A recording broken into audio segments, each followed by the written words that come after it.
కొంతమంది మతోన్మాదులు లేచిన దగ్గర నుంచి హిందూ ముస్లిం అని చెప్పి ఒకళ్ళ మనసులో ఒకరికి విద్వేషాలు రెచ్చగొట్టి విభజించి రాజకీయ లబ్ధి పొందాలని చూసే వాళ్లకు చెంపపెట్టు లాంటి సమాధానం, ఇంకా మానవత్వం బ్రతికే ఉందని చెప్పే సమాధానం, మతాలతో మాకు సంబంధం లేదు, మానవత్వమే ముఖ్యం అని చెప్పి తేల్చేసిన ఘటన ఇప్పుడు మనం వినే ఘటన.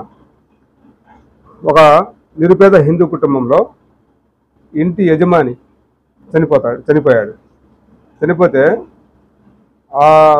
వాళ్ళకి దహన సంస్కారాలు చేసే శక్తి కూడా లేదు ఆర్థికంగా. అయితే ఆ భార్య, చిన్న ఇద్దరు పిల్లలు, 14 సంవత్సరాల పిల్లలు, 10 సంవత్సరాల పిల్లగాడు, ముగ్గురు వాళ్ళ బంధువులు వచ్చి వాళ్ళు దహన సంస్కారాలు చేస్తారేమో, ఖర్చుకు డబ్బులు ఇస్తారేమో అని చెప్పి ఎదురు చూసిన వచ్చి ఊరక చూసి చుట్టపుగా పలకరించిపోయారే తప్ప ఎవ్వరు శవ సంస్కారం చేయాలనే మాట ఎవరు పట్టించుకోలేదు. ఎవరు ఆర్థిక సహాయం చేయాలి వాళ్ళకి. గత్యంతరం లేని పరిస్థితుల్లో ఆ 18 సంవత్సరాల రాజ్ గురు అనే 18 సంవత్సరాల పిల్లవాడు వాళ్ళ తమ్ముడిని తీసుకుని ఒక తోపుడు బండి మీద వాళ్ళ నాన్న శవాన్ని తీసుకుని హిందూ శ్మశాన వాటికకి వెళ్తే అక్కడ వాళ్ళు కట్టెలు తెచ్చుకుంటేనే దహన సంస్కారం చేస్తాం, కట్టెలు కొనుక్కొచ్చుకోండి అని చెప్తే, కట్టెలు కొనుక్కోవడానికి కూడా మా దగ్గర డబ్బులు లేవని ఆ బాబు 18 సంవత్సరాల బాబు చెప్తే, అలా అయితే ఇక్కడ అవతల ముస్లిం ఖబర్స్థాన్ ఉంది, అక్కడ తీసుకెళ్ళండి, అక్కడైతే ఖననం చేస్తారంటే పాతి పెడతారు, ఈ కట్టెల ఖర్చు కూడా ఉండదని చెప్తే, ఈ అబ్బాయి వాళ్ళ నాన్న శవాన్ని తీసుకుని ఆ తోపుడు బండి మీద మళ్ళీ ముస్లిం ఖబర్స్థాన్కి వెళ్ళాడు.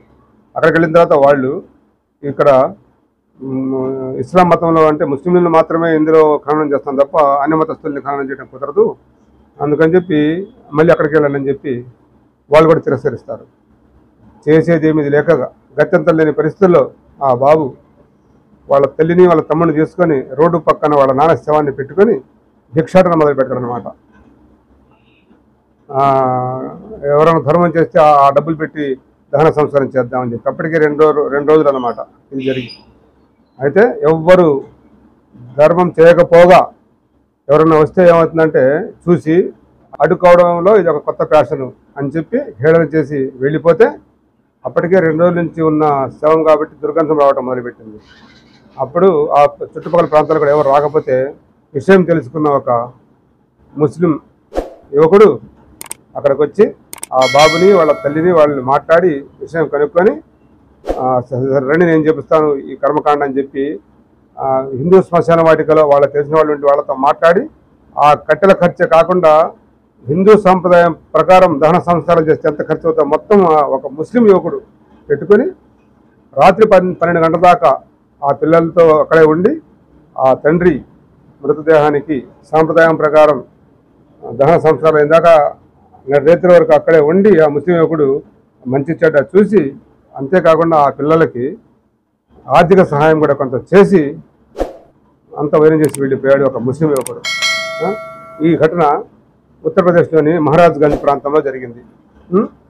ఇప్పుడు చెప్పండి మీరందరూ రోజు లేచిన దగ్గర నుంచి ఎక్కడో వీడియోలు, ఫేక్ వీడియోలు తీసుకొచ్చి చూపించి ఇట్లా పక్కగా చూపించి ముస్లిం అక్కడ అట చేశాడు, ఇక్కడ ఇట చేశాడు, వీళ్ళ చిన్నతనం నుంచి ఇలా నేర్పుతాడు, మా చిన్నతనం నుంచి ఇలా నేర్పుతారు. మదరాసాల్లో కానివ్వండి, మసీదులో కానివ్వండి, పక్క మతస్థులైనా సరే వాళ్ళని గౌరవించాలి, వాళ్ళ సాంప్రదాయాన్ని గౌరవించాలి, పక్క వాళ్ళతో మనం అంతా బాగా ఉండాలని చెప్పి నేర్పుతారు తప్ప ఎవడో మీలాంటి వెధవలు ఎవడో ప్రతి మతంలో ఉంటాడు ఒక వెధవ. వాడు ఎవడో చేసిన దానికి ఆ జాతి మొత్తానికి సృష్టిస్తే ఇంకా దానికి అర్థమే ఉంటుంది. రోజు హిందూ ముస్లిం అని ఏడ్చే వెధవలు ఇలాంటివి చూసినప్పుడన్నా కనువిప్పు కలగాల. Thank you.